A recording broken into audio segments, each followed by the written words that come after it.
Bienvenue sur notre chaîne. Si vous êtes nouveau ici, nous sommes ravis de vous compter parmi nous. Notre mission est de partager des témoignages chrétiens authentiques du monde entier, dans le but de diffuser le message profond du royaume de Dieu. Nous nous concentrons sur des histoires fascinantes sur Jésus, l'au-delà, le paradis et l'enfer, et divers thèmes liés à la Bible, en vous les présentant sous forme d'histoires captivantes 2 à 3 fois par semaine. Nous vous invitons chaleureusement à faire partie de notre communauté en vous abonnant à notre chaîne. Que Dieu vous bénisse en le faisant. Bonjour, je m'appelle Asa. Aujourd'hui, je veux partager une expérience profondément personnelle qui s'est produite quelques jours seulement avant ma remise de diplôme. Nous avons organisé un pique-nique de classe de terminale, un événement joyeux menant à notre grand jour.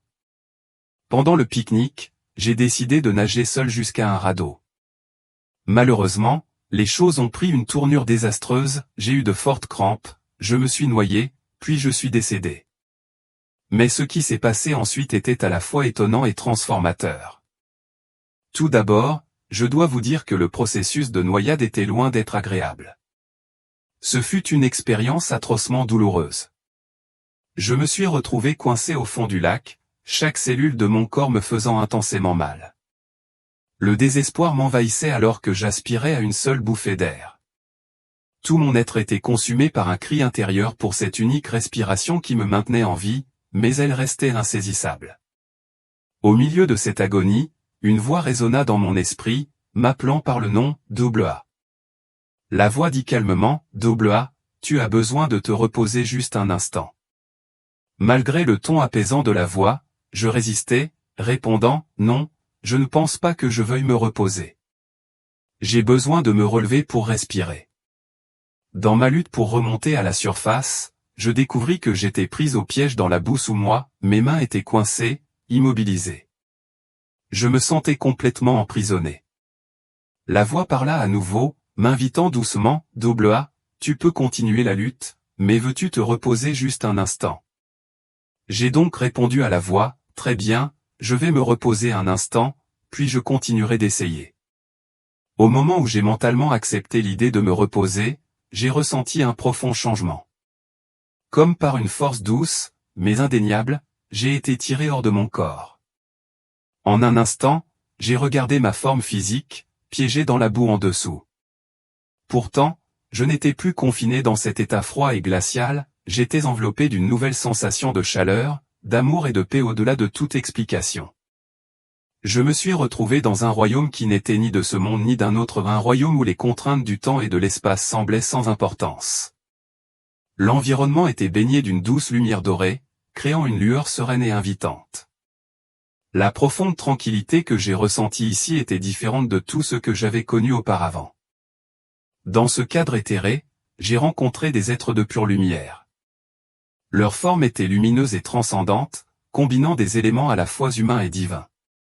Malgré leur nature surnaturelle, leur présence rayonnait d'un amour et d'une sagesse qui m'ont immédiatement mis à l'aise.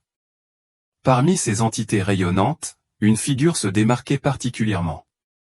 Sa présence était à la fois imposante et tendre, sa lumière plus brillante et plus intense que les autres. Alors qu'il s'approchait, un profond sentiment de révérence et de crainte m'enveloppa. Bien qu'il ne s'exprimât pas avec des mots conventionnels, son message était indubitablement clair et résonnait profondément dans mon âme. Je réalisais, sans l'ombre d'un doute, qu'il s'agissait de Jésus, l'incarnation de l'amour et de la compassion divine. Les yeux de Jésus, emplis d'une gentillesse et d'une compréhension sans bornes, se posèrent sur les miens. À cet instant, toutes mes peurs et mes incertitudes se dissipèrent. Il tendit la main vers moi et, bien qu'il n'y ait pas eu de contact physique, une vague irrésistible de chaleur et de réconfort m'enveloppa. Sa présence me transmettait des informations, m'assurant de ma sécurité, de ma valeur et de mon dessein divin qui n'avait pas encore été accompli. Dans cette communion silencieuse, j'ai compris que Jésus transmettait un message à mon âme, les années à venir seraient marquées par des épreuves, des malentendus et des bouleversements importants. Son message soulignait la nécessité pour ses disciples de s'armer de prières pour s'assurer que seule la volonté de Dieu soit réalisée. J'ai compris que les 6 années à venir seraient une période de profonde épreuve pour les chrétiens du monde entier, et j'ai été chargé de partager cette révélation avec d'autres. J'ai ressenti une légère attirance et en un instant, je me suis retrouvé au milieu d'un champ de bataille chaotique. Le ciel était enveloppé d'une fumée noire et l'air était lourd de l'odeur âcre des débris en feu. Des soldats de différentes époques et nations m'entouraient, leurs visages gravés de douleur et d'angoisse. Le sol sous mes pieds était jonché des détritus d'innombrables conflits, des armes brisées, des uniformes en lambeaux et les corps sans vie de ceux qui avaient combattu vaillamment et avaient péri. Les cris des blessés et des mourants résonnaient autour de moi, formant une symphonie obsédante de souffrances humaines. Leur douleur semblait se fondre dans la mienne, une tristesse profonde et sans fin qui pesait lourdement sur mon cœur. La scène se transforma, me faisant traverser des époques et des lieux différents, chacun représentant des scènes de conflits et de ruines. Des batailles antiques livrées avec des épées et des boucliers aux guerres modernes menées avec des chars et des armes à feu, la dévastation resta constante. Le bilan implacable en vies humaines, le chagrin des familles brisées et le désespoir des communautés laissées en ruine étaient flagrants. J'ai vu des visages de tous les coins du monde, hommes, femmes et enfants pris dans l'étau impitoyable de la guerre. C'était un cycle ininterrompu de violence, chaque conflit alimentant le suivant, ne laissant derrière lui que mort et désolation. Le poids de cette souffrance pesait lourdement sur moi, et des larmes coulaient sur mon visage, témoignant silencieusement des tragédies sans fin qui se déroulaient sous mes yeux. Au milieu de cette vision déchirante, Jésus m'a de nouveau parlé, mais cette fois sans parole. Ses pensées sont entrées dans mon esprit avec une clarté et une compassion profonde. L'homme priera pour l'homme jusqu'à ce que l'homme prie pour l'homme, m'a-t-il dit. J'ai réalisé que cette vision n'était pas seulement une représentation des conflits passés et présents, mais un terrible avertissement pour l'avenir. La scène a changé une fois de plus et je me suis retrouvé debout sur une haute falaise, contemplant une vaste étendue d'eau turbulente. Le ciel au-dessus était sombre et menaçant, chargé de nuages d'orage, et l'air était épais avec la promesse imminente d'une tempête. En dessous de moi, l'océan bouillonnait et rugissait, ses vagues s'écrasant violemment contre le rivage. J'ai regardé avec une horreur croissante l'eau commencer à monter, déferlant sur la terre avec une force menaçante. La vision s'est accélérée, révélant des inondations balayant des villes et des villages sur différents continents, un déluge mondial de dévastation. En un instant, je me suis retrouvé au milieu du chaos d'une ville animée, où les gens se précipitaient désespérément vers des terres plus élevées. Leur visage était marqué par la terreur absolue alors que les eaux continuaient de monter, engloutissant les bâtiments, les voitures et tout sur leur passage. L'air était rempli d'appels désespérés à l'aide, de cris frénétiques de parents à la recherche de leurs enfants perdus, et du silence glacial qui a suivi lorsque les eaux de crue ont fait leurs victimes.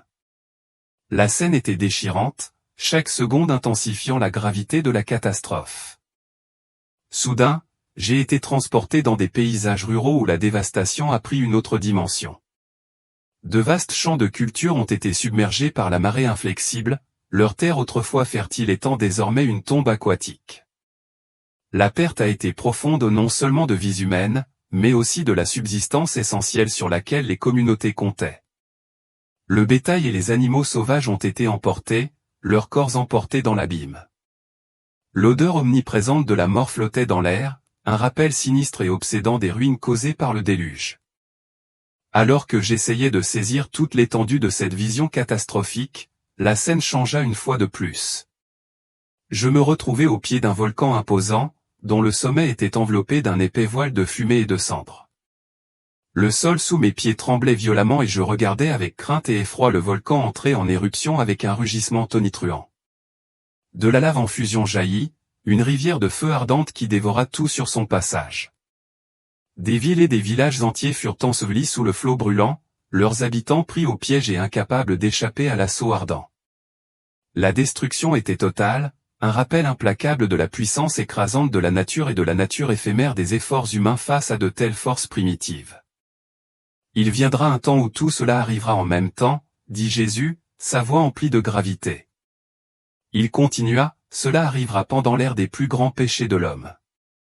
Au moment où il prononça ces mots, la vision changea à nouveau et je me retrouvai debout sur la terre ferme au cœur d'une ville moderne. Des gratte-ciels imposants se dressaient au-dessus et des rues animées regorgeaient de vie. C'était une scène de normalité, une ville prospère avec énergie et détermination, mais quelque chose semblait étrangement étrange ou un calme troublant qui masquait le chaos sur le point d'éclater. Sans prévenir, la terre sous mes pieds s'est mise à trembler. Au début, c'était une vibration faible, si subtile que peu de gens l'ont remarqué, mais en quelques secondes, elle s'est transformée en un violent tremblement de terre. Le sol a tremblé avec une telle intensité que les gens autour de moi ont commencé à crier et à se disperser dans toutes les directions. J'ai regardé avec horreur les secousses déchirer la terre, laissant de profonds gouffres qui dévoraient des bâtiments entiers. Les gratte-ciel, autrefois fiers symboles de la réussite humaine, ont oscillé puis se sont effondrés dans un fracas assourdissant. Le bruit du verre brisé, du béton qui s'effritait et des cris désespérés ont rempli l'air, créant une symphonie de destruction. La colère du tremblement de terre était implacable, sa force détruisant tout sur son passage. Ce qui était autrefois debout et inébranlable s'effondrait maintenant en tas de métal tordu et de décombres. Je pouvais voir les gens courir frénétiquement pour se mettre à l'abri, mais il n'y avait nulle part où se cacher. La destruction était rapide, impitoyable et absolue. Les gratte-ciel qui dominaient l'horizon quelques instants plus tôt étaient maintenant en ruine, réduits à rien de plus que des débris. Au fil de la vision, j'ai été transporté dans différentes parties du monde, témoin des mêmes scènes catastrophiques. Dans un cas, je me trouvais dans une ville américaine animée, regardant avec incrédulité un énorme tremblement de terre raser des quartiers entiers. Le sol s'est affaissé sous les maisons et les rues, faisant déraper les voitures et les gens se précipitant pour se réfugier. La dévastation était incompréhensible, des communautés entières ont été aplaties, leurs vies ont changé à jamais en quelques instants. Tout au long de ces visions, là était restée une présence inébranlable au milieu de la tourmente. Son influence apaisante a traversé le chaos, sa voix inébranlable et sereine. Non seulement ce que vous avez vu se reproduira, a-t-il entonné, mais il viendra un temps où tout cela se produira en même temps. Cela se produira pendant l'ère des plus grands péchés de l'homme. Ces paroles portaient le poids d'une terrible prophétie, un avertissement brutal d'un avenir où les catastrophes naturelles convergeraient dans une harmonie catastrophique. Alors que la vision se déroulait davantage, j'ai été attiré par une scène particulièrement dévastatrice, un tremblement de terre massif dans un endroit appelé Eureka. La Terre s'est ouverte avec une force violente qui a semblé secouer le noyau même de la planète. Les bâtiments se sont effondrés et désintégrés, leurs restes éparpillés à travers le paysage altéré. Pourtant, même au milieu de telles ruines, il y avait des lueurs de résilience. Les gens ont émergé des décombres, se rassemblant dans l'unité au milieu du chaos. Le message de Light était clair et urgent, il viendra un temps où tout cela se produira en même temps. Ce sera une période d'immense tribulation mais aussi de profondes opportunités. C'était un appel à l'action, un appel à l'humanité pour qu'elle reconnaisse et réponde aux crises imminentes. La lumière m'a alors révélé la cupidité, l'arrogance et l'indifférence profondément ancrées qui ont empoisonné l'histoire humaine. Les guerres, alimentées par la soif de pouvoir et de richesse, ont laissé des cicatrices dévastatrices à travers le monde. Des générations d'injustices ont continué à être perpétrées, alimentées par une soif insatiable de domination et de contrôle. L'exploitation des ressources de la Terre était implacable et irréfléchie, ignorant les conséquences à long terme pour les générations futures. Le message était une réflexion qui donne à réfléchir sur les échecs répétés de l'humanité et un appel à changer de cap avant qu'il ne soit trop tard. Jésus a parlé une fois de plus, disant « L'homme priera pour l'homme jusqu'à ce que l'homme prie pour l'homme ». Alors que ces paroles résonnaient dans mon esprit, je me suis retrouvé sur la plage, avec mes amis qui s'efforçaient désespérément d'expulser l'eau de mes poumons. J'ai toussé le reste de l'eau et j'ai commencé à reprendre conscience. Les larmes coulaient sur mon visage, et alors que mes camarades de classe pensaient que je pleurais à cause de la douleur de la noyade, la vérité était que je pleurais parce que je n'étais plus enveloppé de lumière. J'étais de retour dans mon corps terrestre, de retour dans ce monde. La lumière, avec son profond sentiment de paix et d'amour, semblait si lointaine. Pendant toute l'épreuve, du moment où j'ai commencé à m'enfoncer dans l'eau et la boue jusqu'au moment où je me suis retrouvé sur la plage, toussant et reprenant conscience, j'avais perdu connaissance. Je n'étais pas consciente de chaque instant de ce temps. Être dans la lumière avait été une expérience d'amour inconditionnel et de pardon, une étreinte divine qui m'avait empli d'un sourire éternel. C'était un endroit où l'amour et le pardon étaient sans limite, et c'était un contraste frappant avec la dure réalité de la terre. Merci de m'avoir rejoint et d'avoir écouté cette expérience profonde. Si vous avez trouvé cette histoire significative, veuillez aimer et partager cette vidéo. Et si vous êtes nouveau sur notre chaîne, nous vous invitons à vous abonner pour continuer à recevoir du contenu édifiant et édifiant. Votre soutien signifie beaucoup. Merci.